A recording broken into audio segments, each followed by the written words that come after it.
Et salut les amis, j'espère que vous allez bien. Aujourd'hui on se retrouve pour une nouvelle vidéo et pour un nouveau vol. Beaucoup l'avaient demandé, c'est arrivé, c'est aujourd'hui, direction Cancun. Donc comme vous le savez, vous avez l'habitude les amis, mettez votre ceinture, je vous emmène avec moi dans le cockpit à 260 pour 3 heures de vol direction les Caraïbes, Cancun au Mexique. Allez c'est parti, let's go.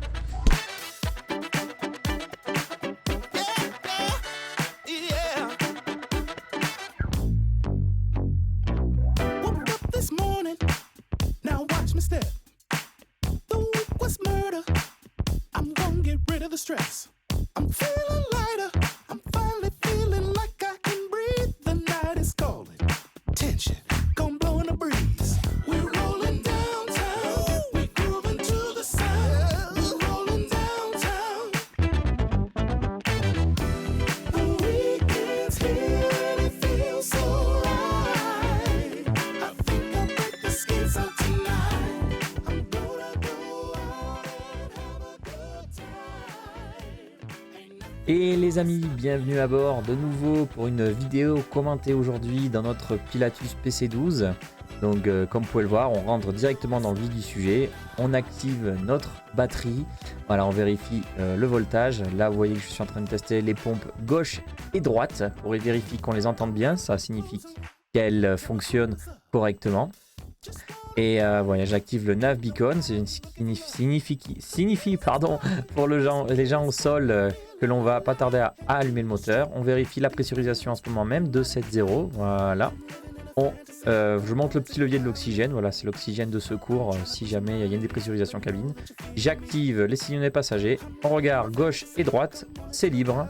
Et on démarre notre turbine, vous allez voir dans quelques instants, l'hélice va commencer à tourner, la voilà.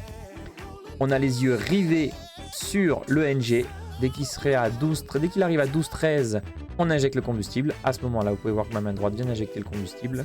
Et on a la main gauche, le pouce en haut à gauche, sur Interrupt Start, si jamais on a un problème au niveau de l'allumage.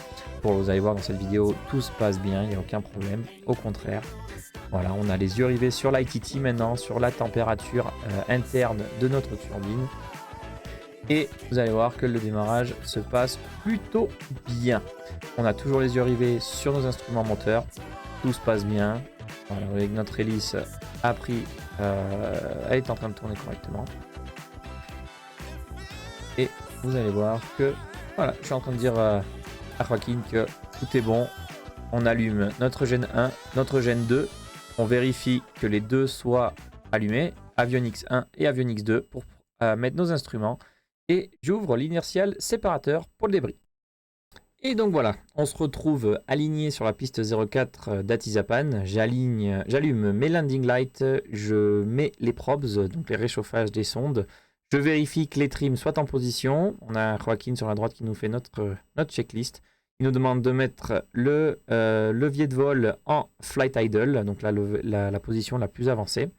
Et on est prêt au décollage, on a fait notre fat fly. Comme vous pouvez le voir, ma main droite est en train d'augmenter tout doucement le torque de la turbine, enfin de l'hélice, pour arriver à 40. Donc on est sur un décollage statique, la piste est très courte.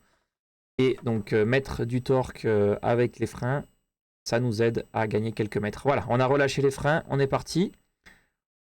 On vérifie notre vitesse. Vous allez voir que je vais avoir la tête qui va tourner à droite dans quelques instants pour faire voilà, un cross-check sur le PFD de Joaquin. On continue. On va pas tarder à arriver à 85 nœuds pour notre rotation. Attention, ça devrait pas tarder. Nous voilà dans les airs. On active le yaw damper, on désactive les lumière et on éteint, on ferme notre initial séparateur et on monte le train d'atterrissage.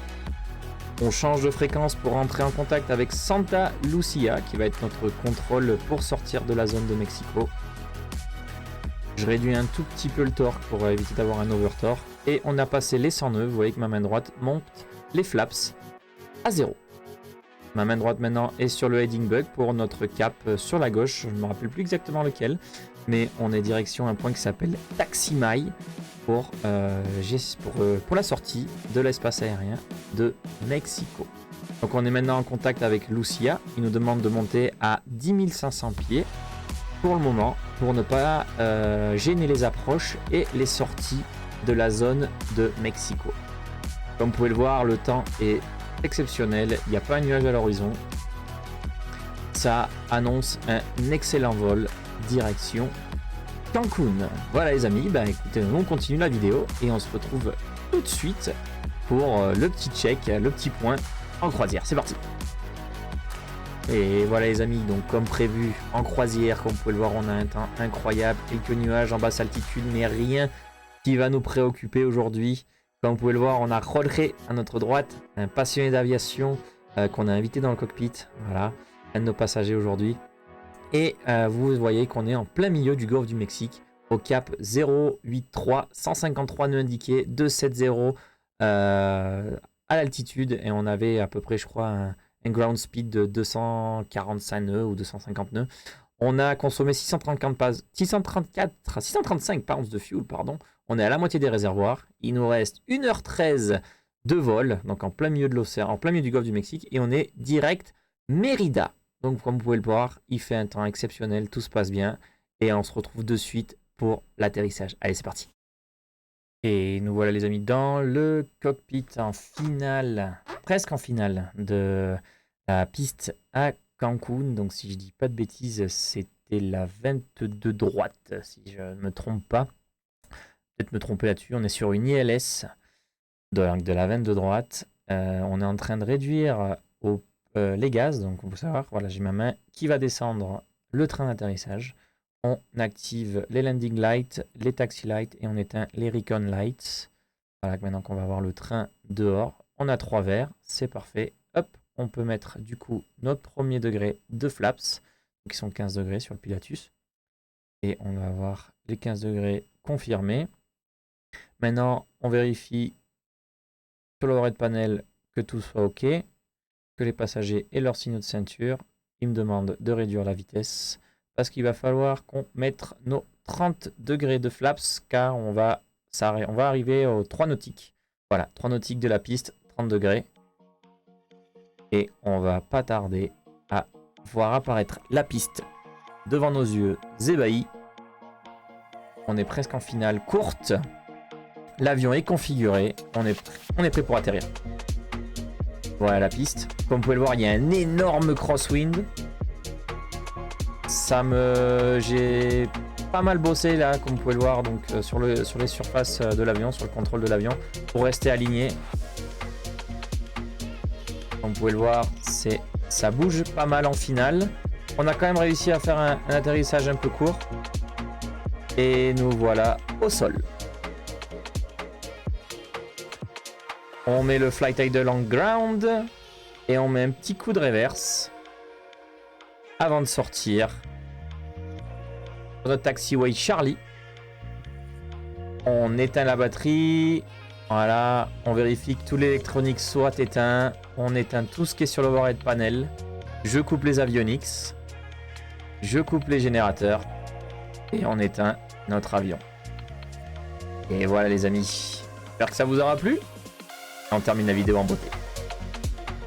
Et voilà les amis, arrivé à Cancun, il fait pas très beau, il fait chaud, ça va. Mais voilà, on est arrivé, pas mal de trafic. Vous avez vu, l'atterrissage a été un peu secoué, pas mal de vent de travers, mais ça a été super fait. Je vous montre un peu autour. Il y a des American Airlines, des Spirit. Et voilà, on est garé juste là. L'avion reste là pendant 2 jours et on repartira.